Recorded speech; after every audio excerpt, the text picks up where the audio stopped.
Hello friends, Namaskar. This is Arkansas Free Education, chapter number 13, 10 Science. Dhanyavad.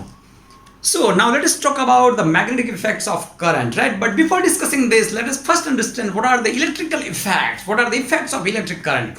So there are heating effect, chemical effect, electric shock effect, accidental fire due to short circuit, psychological effect and magnetic effect. So these are the different effects of electric current. But now in this chapter, we are going to focus about the magnetic effects of electric current.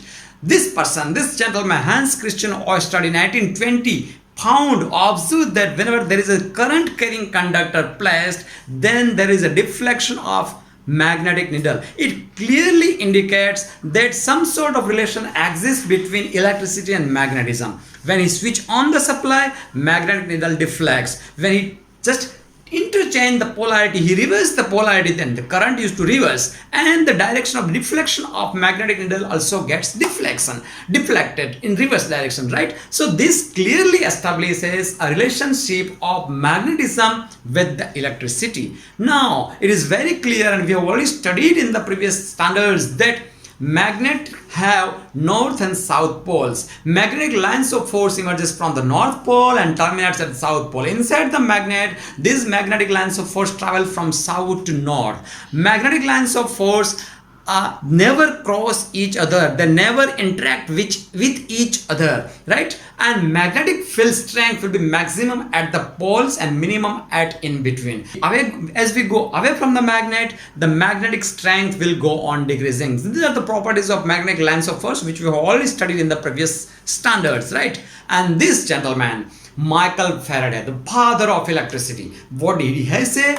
He said that whenever we are moving in or dragging out, moving out a magnet towards or away from a coil, then a current induces in that coil. So this definitely establishes a relationship that magnetism also interacts with electricity. Means electricity and magnetism, they are nothing but just like Sita and Gita of Gita and Sita picture 1970, Hema Malini. They are nothing but a common person, Hema Malini. Or electricity and magnetism, they are simply two forms of energy, that is electricity plus magnetism, and combinedly they are known as electromagnetism. Now let us understand about the magnetic field due to current through a straight conductor. Whenever there is a conductor, now current is passing through it, then the current which passes through this conductor will produce magnetism, and the direction of those magnetic lines of force will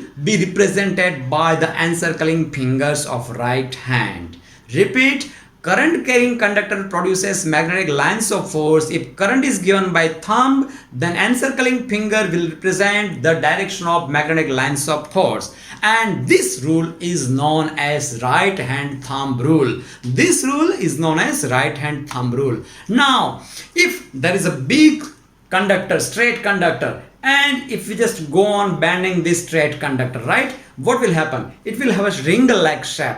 Suppose this is the direction of current, then according to right hand thumb rule, this will be the direction of magnetism which have been produced by this electric current. So if it is a circular in nature, it is very easy to find out that the direction of magnetic lines of force can be given with the help of the right hand thumb rule, right? So this will be the direction of magnetic lines of force. Now what is solenoid? Solenoid is nothing but a piece of iron on which certain copper wires have been wrapped in ton by ton. And if we now pass electricity in those tons of wire in those coil, then if this is the direction of current in those conductors, then the magnetism which will be produced with the help of these conductors will have direction like this. Means north will be here and south will be here. That can also be represented with the right hand. Now, when a copper coil is wounded ton by ton on an iron bar, on an iron nail, then this nail behaves like a magnet. So, when a current carrying solenoid coil is used to magnetize the steel rod or iron rod inside it, it behaves like a magnet and it deflects the magnetic needle. Why? Because now it has become a magnet, and this magnet which has been artificially prepared, that prepared magnet which has been prepared with the help of the electricity, is known as electromagnets. So electromagnets are nothing but artificial magnets prepared with the help of electricity, and those electromagnets are having many applications in real life. For example, this crane, it is using electromagnetic principle to lift the scrap of iron, right? Now force on a current carrying conductor if it is suspended freely. Now what will happen? It is very clear that whenever there is a current carrying conductor, it produces magnetism. Now if we bring another magnet toward this current carrying coil, then the magnetism which will be produced by the conductor or current carrying conductor will interact with the new magnet, and due to interaction they may attract or repel, means some sort of force will be exerted due to the current carrying conductor and a magnet. Repeat, magnet will exert a force on a current carrying conductor, and that force can be found out with the left hand rule. We will discuss soon what is the left hand rule. MRI, our body is also in some sort of magnetism. This magnetism, when interacts with the magnetism of this machine, certain types of the images may be produced, and this may be used to calculate to see whether any deformalities are there. So doctors may use this image to find out any disease or not. This Antarctic tern and these flamingos, they actually travels from hundreds of kilometers and go back again to the same nest. Why? Because of the magnetism. In short, magnetism, magnetic lines of force of earth, plays very vital role in human as well as other animals. Now what are the motors? Actually, motor is an electromechanical device which converts electrical energy into mechanical energy, into a movement, into rotation, right? There are two types of motor, AC motors and DC motors. AC motors runs on AC supply, that is alternating current, and DC motors run on DC supply, right? So this is an electrical motor which we generally use in our household applications for lifting water from sump or bore. Now what is Fleming's left hand rule? Fleming's left hand rule indicates that if forefinger, first finger represents magnetic field, forefinger, central finger represents current, then the movement of conductor due to this magnetic field will be given by this thumb. The direction will be given by this thumb, provided all these three fingers are perpendicular to each other. And applying this Fleming's left hand rule, it is very easy to find that if a current carrying conductor or coil is placed inside a magnetic field, then it will exert a force due to magnetism and it will start rotating like this, right? So next, electromagnetic induction. It is very clear that whenever magnet is bring towards the coil, then or away from the coil, then some sort of current will be produced inside a coil, right?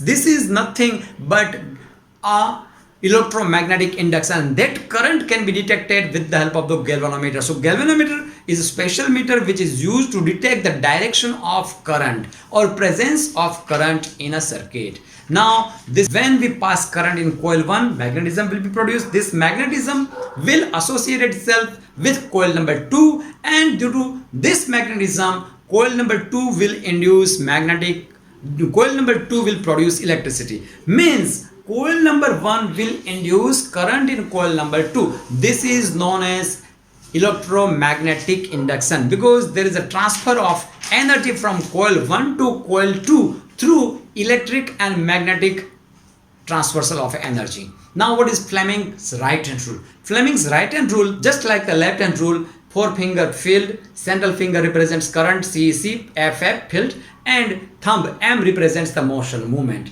If we are having movement of a conductor, right? If we are having movement of a conductor, then the current which is generated may be represented with the central finger. The direction of the current generated can be found out with the central finger current.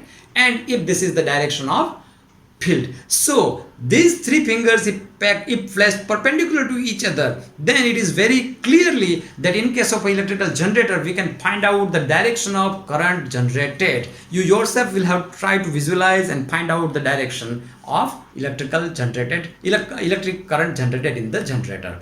In this is the way, वो अगर हम नाचाते रहेंगे किसी coil को तो अपने आप current वो जनरेट होता रहेगा. So mechanical energy is converted into electrical energy. So now we may define that is generator is a device which converts mechanical energy into electrical energy, whereas electrical motor is a device which converts electrical energy into mechanical energy. So they are generator and motor, they are opposite to each other. Now the topic domestic electrical circuit, that is commonly known as wiring in our house, right? Actually group of or mesh of or network of wires are there in our house, and all these wires are commonly known as wiring. Presently in a whole over India, 230 volt 50 Hz single phase supply is in practice. Protection purpose we are using MCB, that is miniature circuit breaker and fuses. All circuits are connected in parallel. Why? So that each and every item gets 230 voltage, right? Now these are the three wire color codes which are generally used in our houses. Red color is generally used for phase or live wire. Electricity used to come in the red wire, and black wire is generally used to give out the electricity from our home or our room, right? So in red, live wire or phase wire, black go back. Generally it is known as neutral wire, and green wire is known as earthing, which is connected to the metallic part of electrical object, so that in case of short circuiting the current will bypass through this green wire and will be earthed.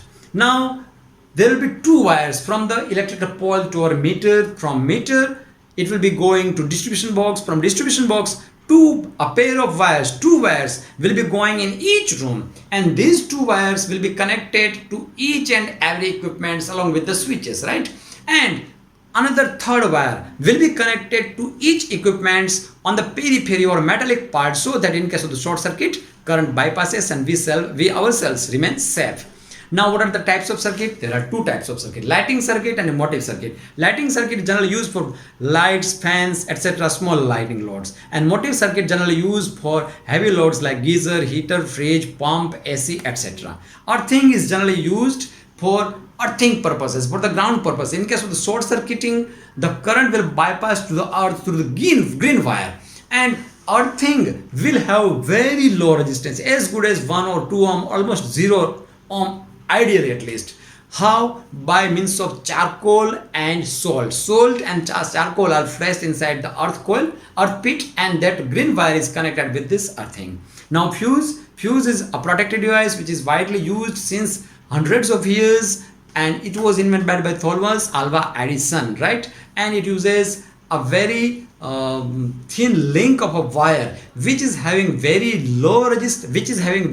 low melting point and very high resistance. So in case of excessive current due to I2RT heating, it will be too much heated, and due to its low melting point as good as nearly 200 degrees centigrade, it will melt away. So that in case of emergency, in case of short circuiting, very high amount of current will be passing. Due to this high amount of the current, I2RT heating will be there, and due to this heating, the fuse wire will melt away, and thus the current will break, the circuit will break down, the wires will break down. Okay, now let us talk about the overloading and short circuiting. These two terms are often misunderstood or confused. So let us first talk about the overloading. If you are in capacity of lifting 10 kilograms, you'll happily lift. Oh, it's quite good to lift 10 kilograms. But what will happen if somebody is simply start on increasing, if somebody keeps on increasing load on you, you will start buckling down. Oh, I'm not able to lift anymore, and you will collapse. Same thing happens with the electrical circuits. If it is having capacity of taking 5 ampere load, and if you keep on increasing its load, if you keep on increasing various items, AC, fridge, heater, वगैरह, then what will happen?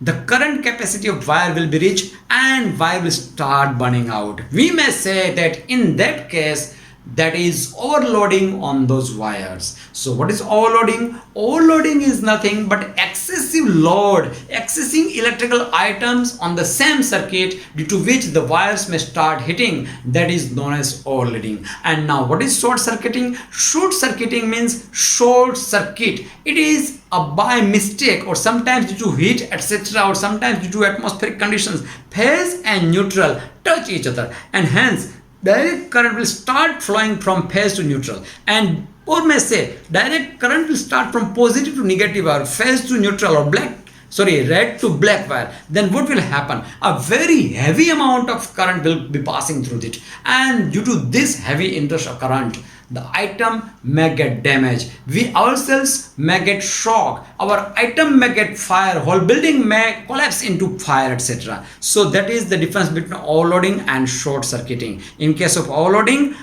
electrical items will be much more than what the capacity of wire is, whereas in case of short circuiting, phase and neutral might have touched due to any reason. Now the last topic, that is what is Fleming's left and Fleming's right hand rule. You will have to remember, otherwise you will yourself will have to devise a method to understand and memorize these two rules. It is often confused where to use left and where to use right hand rule. Let me give some clues. But before that, let us try to understand left hand and right hand rule. So, forefinger represents field, central finger represents current, and thumb M represents the movement or motion. These three fingers should be kept perpendicular to each other in both the hands.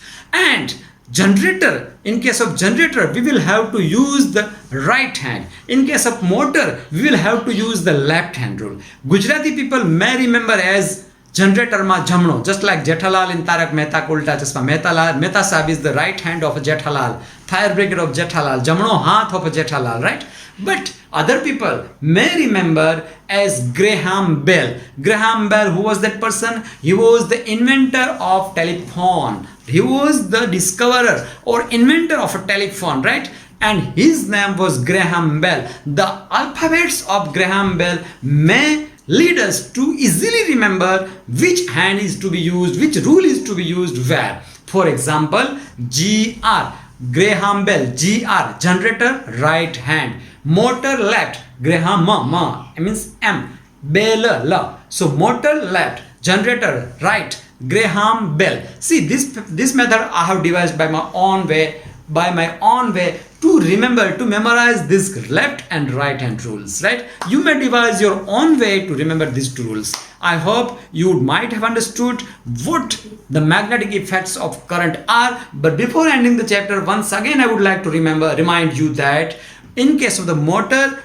conductor is exerted force by the electric current and magnets, right? So movement will be there in case of left hand rule or motor. Motor is what? Electromechanical device which converts electrical energy into movement or mechanical energy. And generator is what? Generator use mechanical movement of rotational motion of energy or mechanical energy into electrical energy by producing electricity. So we are using right hand in case of the right hand rule in case of generator, and left hand rule in case of motor or movement. Thank you for watching.